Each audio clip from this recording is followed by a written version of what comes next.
Mesdames et messieurs, bienvenue à cette conférence de presse relative à l'Africa Belgium Business Week, deuxième édition. Alors, au nom de toute l'équipe d'Africa Rise, organisme co-organisateur de cet événement, je vous remercie d'avoir répondu favorablement à cette invitation. Alors, pourquoi Africa Rise et pourquoi l'Africa Belgium Business Week? C'est une histoire d'abord humaine, d'aventure humaine. C'est une rencontre qui se fait il y a quelques années avec un chef d'entreprise de Charleroi, d'une PME Carolo, qui en est à sa 4e génération de gestion. Ce chef d'entreprise s'adresse à nous et nous explique quelles sont les difficultés qu'il rencontre suite à la crise financière de 2008 et les années subséquentes, qui s'est muée en une crise économique.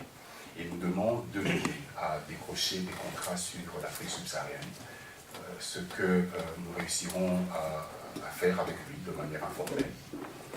Et la réflexion, à un certain moment, s'est muée en la volonté et à la vocation de dupliquer cet exemple, parce que ça a été une success story que nous avons souhaité dupliquer. D'où l'idée de créer et d'implémenter un lieu de rencontre, une plateforme d'échange entre des chefs d'entreprise belges et européens et des décideurs d'affaires, des décideurs politiques d'Afrique. L'idée, nous l'avons eue en 2013, nous l'avons implémentée pour la première fois en 2014 avec l'Africa Belgium Business Week, première édition, qui a eu lieu à Charleroi du 1er au 4 avril. Alors, le format de cette première édition, c'était la République démocratique du Congo à l'honneur.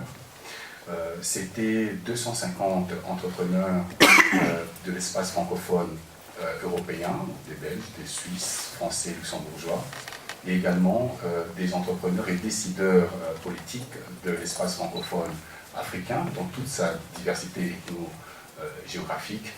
Nous avons eu des Africains d'Afrique du Nord, Marocains, Algériens, Tunisiens, d'Afrique de l'Ouest et d'Afrique centrale, bien entendu.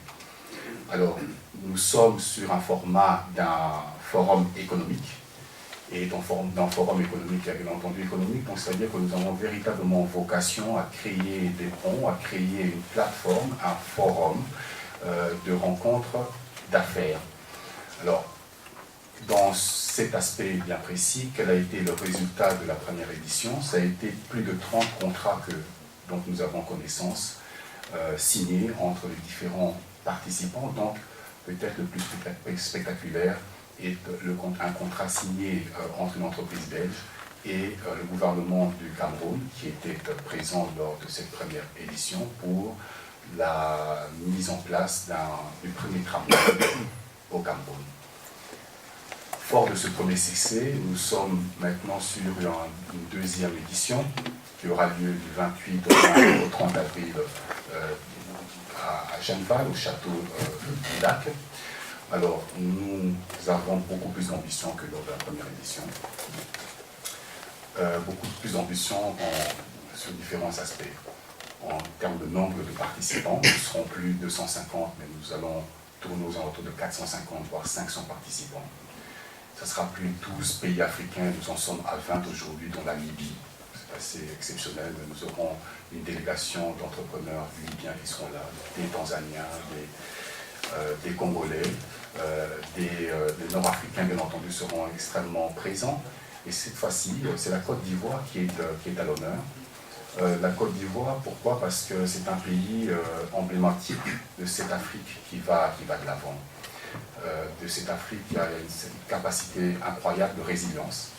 La Côte d'Ivoire qui a connu des soubresauts pendant une dizaine d'années, la Côte d'Ivoire qui va de l'avant, qui lève la tête et qui est performante avec des taux de croissance exceptionnels. C'est ce pays qui est à l'honneur cette année-ci, avec une belle délégation gouvernementale d'entrepreneurs qui va faire le déplacement. Je laisserai ce point être précisé et détaillé par un intervenant d'Africa Rise tout à l'heure. Alors j'aimerais terminer en disant que l'Africa Belgium Business Week, deuxième édition, c'est aussi une intelligence collective. C'est-à-dire que Africa Rise n'est plus seul cette année-ci pour l'organiser.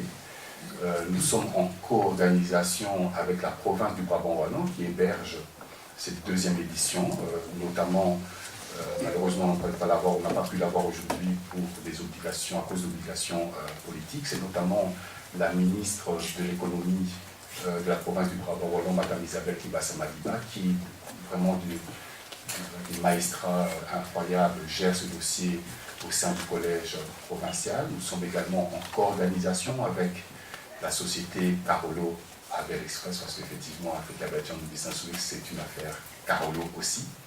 En tout cas, c'est le berceau de cette aventure. Et nous avons des partenaires exceptionnels à nos côtés, prestigieux. Nous avons CBL, la Chambre de commerce CBL ACP, qui est représentée aujourd'hui à mes côtés.